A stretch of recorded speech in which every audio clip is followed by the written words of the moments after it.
Hi, sir. Hi. How are you doing? How? I'm good, sir. How are you? I'm good. Currently, where you are? I'm currently out of town. Uh, Okay. I'm in my, I'm in a basement hiding from all the monsters. Okay. Great. Yeah. So, currently, are you shooting something or writing? Doing No, any no, project? I'm not shooting right now, but I'm writing and I'm developing like a lot of bunch of stuff. But Okay. currently, I'm on a work trip somewhere in an unknown destination. Okay. So, let me introduce myself. Right? My name is Akash, and I have a YouTube channel called Trying to Know Cinema. And I do podcasts with filmmakers, cinematographers, editors, everybody, like every technician. I do this because I want to become a filmmaker. That's why I do Okay. this. Okay. That's Yeah. nice. So you Yeah. are interviewing the right people then. Yeah. And currently, I live in Jalandhar, Punjab. Ah. But we are basically from Nepal. We speak Nepali at home. I've been to Nepal, Okay. Well, and you have like the best of both worlds. Then you're a Nepali person in Jalandhar. Well, you can yeah, make some great films. yeah, You have access to some really good stories. So yeah, like you can make good films. yes, You don't need to talk to people like me for that. You can make your own films. yeah. I'm currently writing something, but it's like school film, amateur film, like you can say that. Ah, nice. And currently, I work as a web developer in Ah, Jalandhar. okay. In Ah, you Jalandhar. have the cliche story. You are an IT person who wants to make films. I get it. Yes, I get it. I meet yes. like 10 of you on a daily basis, Okay. but I encourage all of them, and so should Okay. you. Okay. So let's start. Yeah. So, what inspired you to become a filmmaker? Why you choose filmmaking? Why did I? So I had like a quarter life crisis when I was doing something in life. I was actually studying in college, and I was very interested in cinema from the very beginning. From like when I was like still in the womb, I was still like watching cinema like by proxy with my mom. Uh, it's just that I had a lot of interest in cinema from before itself. I used to watch a lot of TV and watch movies in general every weekend. Whatever used to come out, I used to go and watch it. So one thing just led to another. I started writing about films, and I sort of went in depth in that. So then I became a journalist, and then sort of one thing led to another, and I just became a producer. Then I became a writer. Then I became a director, and it's like it just happened. And what did you study in during your college days graduation? I was actually studying physics, so but there was a photography course in that, so it sort of this was before smartphones, obviously. So we had to learn, we had to like get inside, we had to get our hands dirty with creating photographs as opposed to like capturing moments that happens now. So there's a lot of debate between the purists and the younger generation as to like what is art? Is this real photography? Is this real filmmaking? I'm like everything is a movie. It's okay. Just capture whatever you can. No, so like uh, my parents actually were very art and cinema oriented, so I sort of it sort of made it easy for me to be exposed to the right kind of things. I also torrents were like a big thing when I was growing up, so I was very fortunate enough to have access to torrents at the right time, so I didn't have to spend a lot of money for my film education, so to speak. My education, I think, cost me my internet bill every month. That was about it. So I didn't really go to film school as such. But yeah, so it's just got into the pit and got my hands dirty, and that's basically what it was. Then, how did you find your first job in film sets in film industry? So I used to be a journalist before, and then one day I just got a call at like 11:30 at night from this legendary producer asking what I'm doing. So I said, I'm eating chips right now. What are you doing? So he said, I'm like, that's not what I'm asking you, fool. What are you doing in life? So I'm like, nothing. I'm just like going where things take me. So he said, why don't you come and talk to me? Let's see how we can collaborate. So then this person was Anurag Kashyap. So, so then he introduced me to Vikramaditya Motwani. So then I had the insane, once in a lifetime privilege of sort of being under the wing of both these people for years. So I had exposure to the best filmmakers in India at the right time. And yeah, I'm just very lucky to learn very different things from these two very different people. And they are often they're a team together, as they're one entity together, but they have very different sensibilities and skill sets. So I was very lucky enough to learn all of those things as much as I could in the brief time that I had with them. So, Then you made your short film as well, Chingum. So yeah. how the idea came and what was your experience while shooting it? Oh yeah. So that movie. So I wanted to make a short film very badly, like quickly, and I wanted to make something in horror. So before that, I was a producer on a series called Ghoul, which is also like a horror thriller. Film. So I wanted to direct something quickly, and I wanted to make something in horror. So I had an idea, then I sent it across to my co-writer. We exchanged ideas, and then we wrote it together. And it just happened. Then I sent it to my boss. I'm like, hey man, I want to direct. Is this cool enough for you? Is it good enough for you? So he's like, okay, fine. It's fine. I'll give you money. Prove to me that you are good enough for me. So then, so it was fair, and yeah, that's how it happened. And how much time it took to make that film? How much time it took to make that film? Well, that was a long time back. That was just uh, that was just a 3 day shoot, I think, like a 2.5 3 day shoot, and yeah, then like a few months of like post production because there's a lot of VFX in that. I had never done VFX in my entire life. So that was the first time I got into VFX a lot. And now I've been into VFX very much. So it really helped me. Like your first short film is always like it's like the learning curve. It's like you learn what not to do in life when you make your first thing. So especially if you're a director, like you get to learn every aspect of filmmaking. You already need to know most of it, but then you learn what most of filmmaking is not. It's not just creative, it's a lot of man management. So you learn all of those things as you make your films. So that's what happened. Then I made a movie called Lords of Lockdown, which is like a much bigger movie. So that's it sort of trained me to make that one, so it was very helpful. Yeah. Okay. And as you said, you were a producer of Ghoul, so what was experience there? And you were associate producer.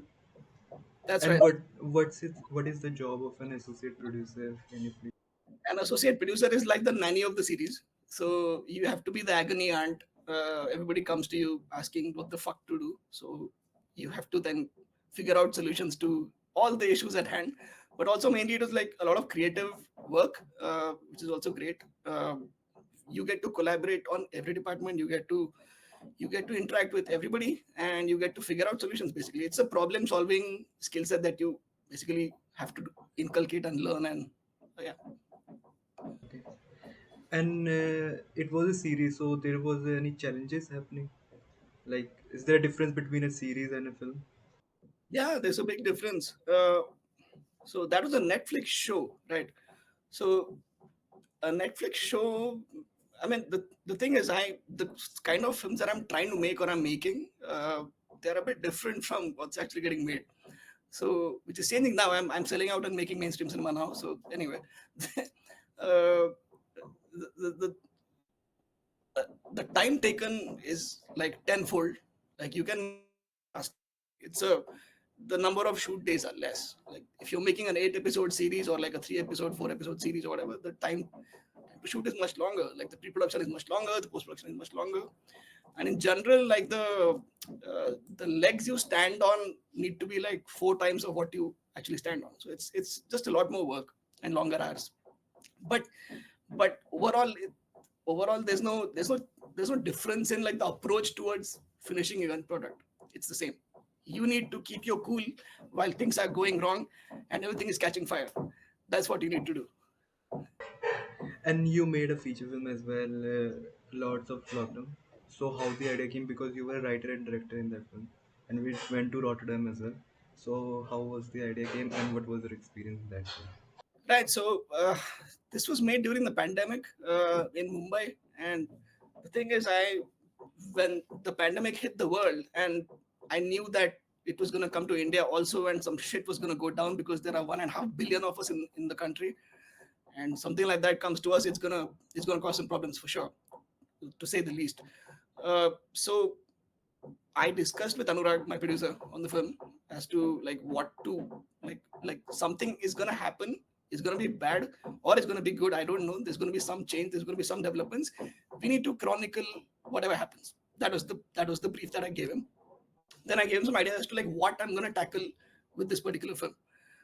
So he was very supportive. I was surprised that he said okay. So he was very supportive. He said, okay, fine, go and do it. if it is good enough, I'll support you in the future, but like prove to me. So then then I had a big challenge, and I had to go out with my crew and shoot during the pandemic, when there was no vaccines, there was no, we had no idea who was gonna die first, or like it was pretty scary. But and there's no script in place. It's a documentary film. There's no script in place. We just captured whatever we could, and I had to calculate constantly. I had to be on my toes constantly. I had to be wary of people's health constantly. I had to I had to also be wary of like what we are capturing and how it's gonna come together at all. If there is a film in this or not, we can't just capture random nonsense and string it together into like one film. Like, it has to make sense. There has to be like a through line. There has to be like a beginning, middle, and there has to be like something about what you're trying to say, what you're trying to do. So it was a boot camp of filmmaking as such. So it was brutal to film it. It was very tough to produce it afterwards, to do post on it afterwards. And the pandemic was still at large at that time. It was not easy at all. So it was basically boot camp for me as a director, for sure. So now I can like make anything I want. Okay. And how big was the crew? Like how many crew was member there was? Very, very tiny, because we didn't really have permissions as such for like a large crew to go out and shoot, because there was a lockdown in place. You can't shoot in the lockdown.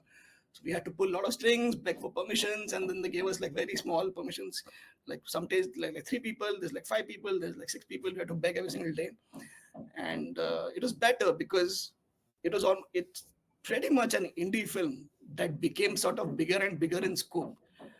Uh, so the film is kind of huge in terms of like this, just the scale of it, because we've captured pretty much all of Bombay and what happened during the pandemic at that time from various different perspectives. And we also went to Delhi. We shot in Delhi. We shot in Bangalore. It's a pretty big movie. So it may be an indie movie, but it sort of became big. So it's, yeah, we basically threw everything at the wall and saw what stuck. And I'm never going to do that again. And how much time it took to make the whole film? I think I aged about 25 years making that movie. Uh, no, it took like almost 2.5 years to I think completely finish it. Yeah, from start to end.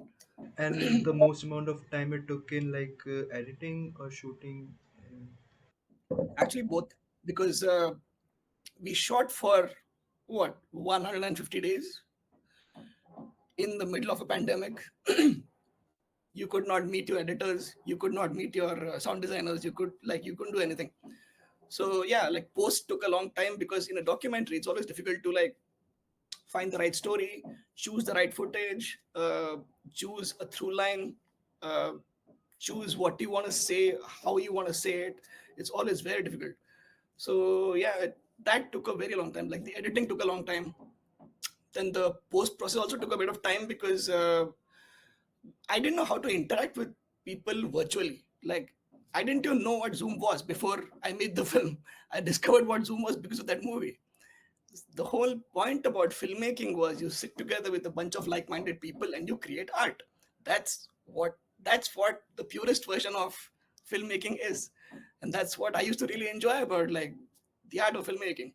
But then we're stuck in our closets, we are like stuck in our computers, and then we're wondering what is going to happen, when the pandemic is going to finish, whether it's going to finish at all, like what's going to happen, we don't know. So it was a very weird time, but I'm glad we sort of made it.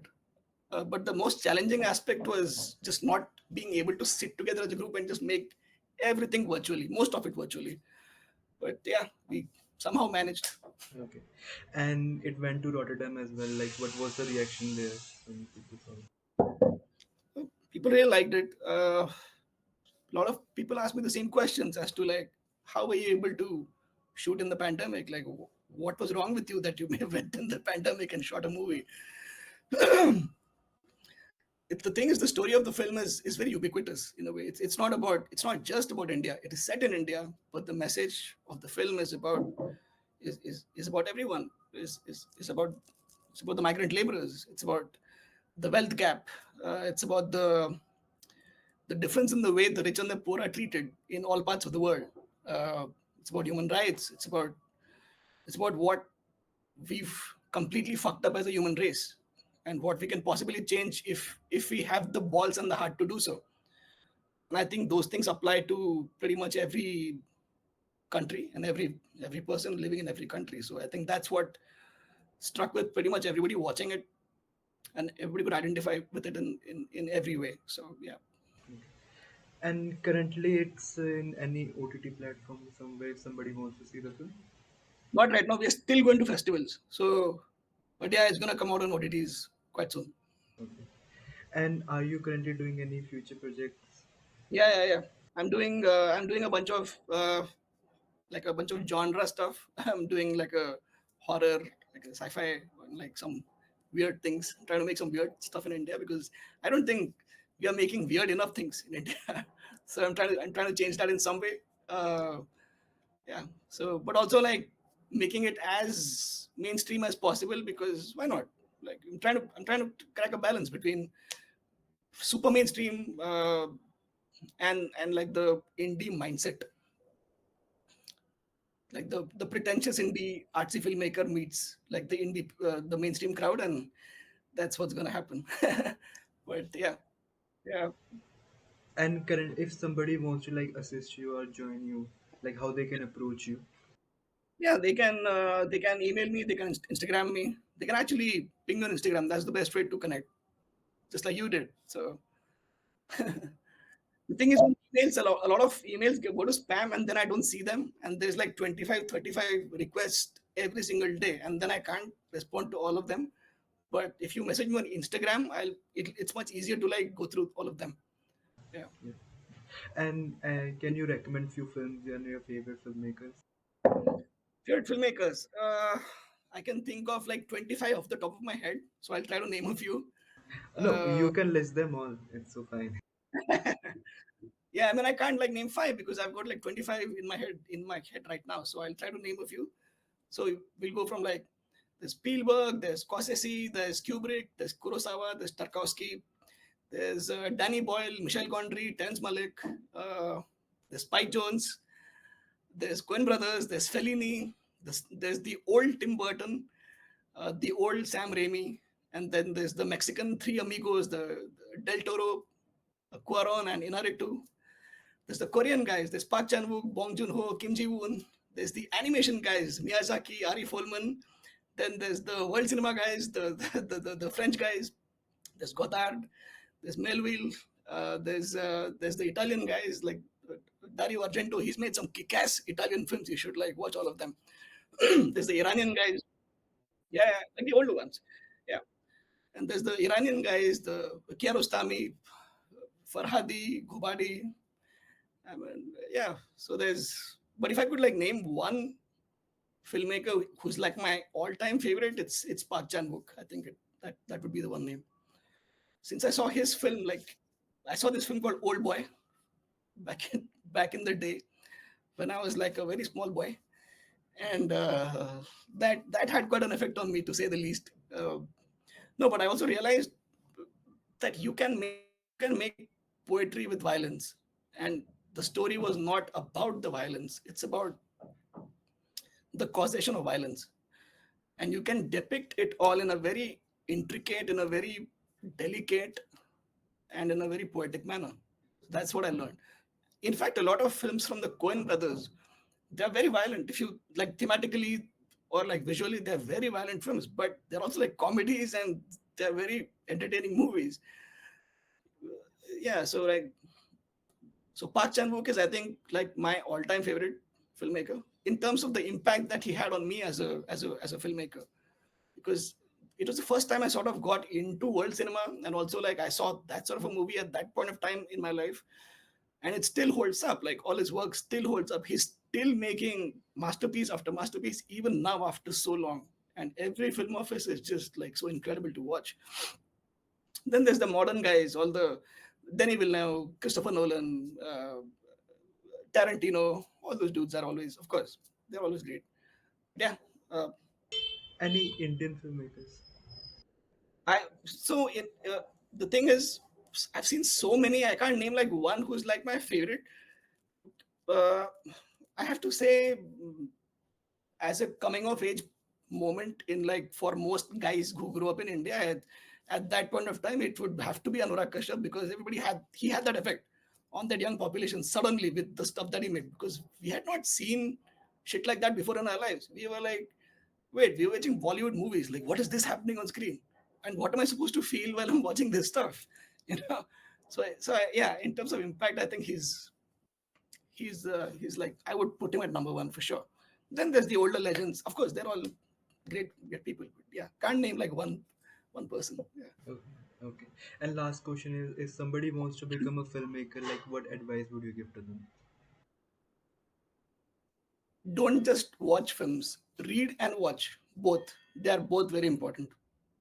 A lot of people that I mentor and I meet and stuff, they quote me all the great filmmakers. They tell me all the great films. Cool, no problem. But then you need to also read a lot. You need to. So the thing is, I have been lucky enough to be on the on the periphery of uh, journalism and cinema.